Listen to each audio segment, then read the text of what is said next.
PM house में अहम बैठक जारी है। बैठक में अमित शाह और जेपी नड्डा मौजूद हैं और इस बैठक में मंत्रिमंडल को लेकर चर्चा संभव है। मध्य प्रदेश से सिर्फ ज्योतिरादित्य सिंधिया रिपीट हो सकते हैं। शिवराज के अलावा 2 नए चेहरों को मिल सकता है मौका। तो एनडीए के 14 सहयोगी दलों के 18 सांसद भी मंत्री पद की शपथ ले सकते हैं। दिल्ली में पीएम हाउस में अहम बैठक चल रही है जिसमें अमित शाह और जेपी नड्डा मौजूद हैं और इस बैठक में मंत्रिमंडल को लेकर चर्चा संभव है। मध्य प्रदेश से सिर्फ ज्योतिरादित्य सिंधिया रिपीट हो सकते हैं तो वहीं शिवराज सिंह चौहान के अलावा 2 नए चेहरों को मौका मिल सकता है।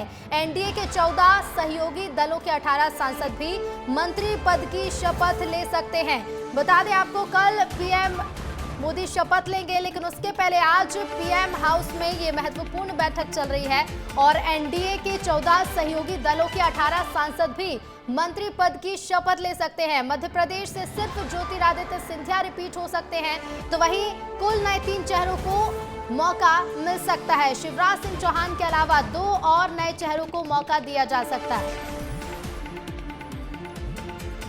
और इसी खबर पर और ज्यादा जानकारी के लिए सीधे रुख करेंगे दिल्ली का संवाददाता अंचल शुक्ला हमारे साथ लाइव जुड़ रहे हैं। अंचल, महत्वपूर्ण बैठक है और इस बैठक में संभव है कि चर्चा मंत्रिमंडल को लेकर ही हो रही होगी। क्या अपडेट आपके पास? निश्चित रूप से ऋतु, देखिए जिस तरीके से भारतीय जनता पार्टी के प्रमुख 4 लोग अमित शाह, नरेंद्र मोदी, जेपी नड्डा, ये लोग बैठ के और पूरी चर्चा कर रहे हैं कि किस तरीके से मंत्रिमंडल में विस्तार होना है। और एक बात तो तय है कि कल ताजपोशी का दिन है प्रधानमंत्री नरेंद्र मोदी का, लगातार तीसरी बार मतलब वो हैट्रिक लगाने जा रहे हैं प्रधानमंत्री पद के तौर पर और कल उनकी ताजपोशी तो तय है। लेकिन उनके साथ उनकी कैबिनेट में कौन कौन होगा ये देखना सबसे महत्वपूर्ण रहने वाला है। मध्य प्रदेश के लिहाज से अगर बात करें ऋतु, तो ज्योतिरादित्य सिंधिया जरूर रिपीट हो सकते हैं, लेकिन इसके अलावा 2 और अन्य मंत्रियों को इसमें जगह दी जा सकती है जिसकी की चर्चा चल रही है। सूत्रों के हवाले से इस तरीके की खबर आ रही है।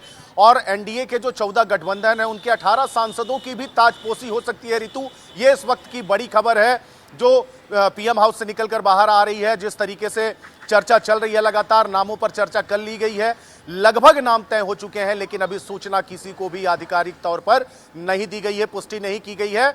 ऐसा माना जा रहा है कि कल दोपहर 12 बजे तक, क्योंकि कल शाम 7:15 बजे प्रधानमंत्री की ताजपोशी होनी है और वो शपथ लेंगे। पूरा कार्यक्रम जो है तो राष्ट्रपति भवन में रखा गया है और उसके लिए अपने पड़ोसी देशों से भी कई देशाध्यक्ष आ रहे हैं और उसी में आप मान के चलिए कि इस पूरे कार्यक्रम को मेगा शो बनाने के लिए पूरे देश भर के जिलाध्यक्ष और पार्टी के प्रदेश पदाधिकारियों को इस कार्यक्रम में इनवाइट किया गया है। ऐसी भी सूचना भारतीय जनता पार्टी के सूत्रों से मिल रही है। कुल मिला के ये तीसरी बार की जो ताजपोशी है उसके लिए बड़ी तैयारी कर रहा है भाजपा।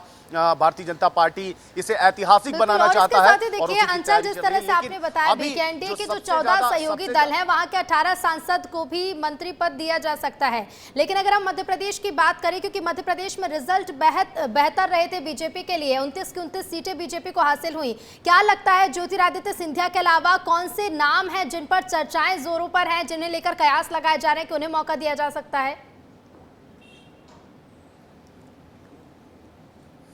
ऋतु, देखिए 2019 में जब लोकसभा के नतीजे आए थे तो भारतीय जनता पार्टी के हिस्से में 28 सीटें आई थी और इस बार 29 की 29 लोकसभा सीटों पर भारतीय जनता पार्टी ने क्लीन स्वीप किया है। भारतीय जनता पार्टी का मोदी कैबिनेट में दावा तो मजबूत है ही, लेकिन चूंकि एनडीए गठबंधन के साथ सरकार भारतीय जनता पार्टी बनाने जा रही है, इसलिए बहुत सारे समीकरण होते हैं, बहुत सारे गणित होते हैं और बहुत सारे सूत्र लगाने पड़ते हैं कि किसको बनाया जाए और किसको ना बनाया जाए, क्योंकि अभी कई चुनाव भी होने कई प्रदेशों में, तो उन सारे समीकरणों को भी साधने की जरूर कोशिश होगी। लेकिन अगर बात करें ज्योतिरादित्य सिंधिया के अलावा, तो सबसे बड़ा नाम देश में जो बहुत तेजी से चल रहा है शिवराज सिंह चौहान। शिवराज सिंह चौहान एक ऐसा नाम है जो विदिशा से 6वीं बार के लोकसभा जीतकर आए हैं और 8,21,000 से ज्यादा मतों से जीते हैं और भारतीय जनता पार्टी के बड़े नेताओं में शुमार है। 18 वर्षों तक मध्य प्रदेश में मुख्यमंत्री की कुर्सी संभाली और पिछले बीते जो लोकसभा विधानसभा चुनाव थे उसमें जिस तरीके से उनका मास्टर स्ट्रोक लाडली बहना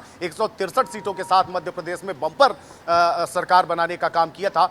हालांकि कुछ राजनीतिक समीकरण साधने के चक्कर में उन्हें मुख्यमंत्री के तौर पर बिल्कुल, और इसके साथ ही अंचल नजरें इस पर भी होंगी कि 2019 से अलग किस तरह से होगा ये मंत्रिमंडल और मध्य प्रदेश से कौन से वो नए चेहरे होंगे जिन्हें मंत्री बनाया जाएगा। फिलहाल शुक्रिया अंचल आपका जानकारी के लिए।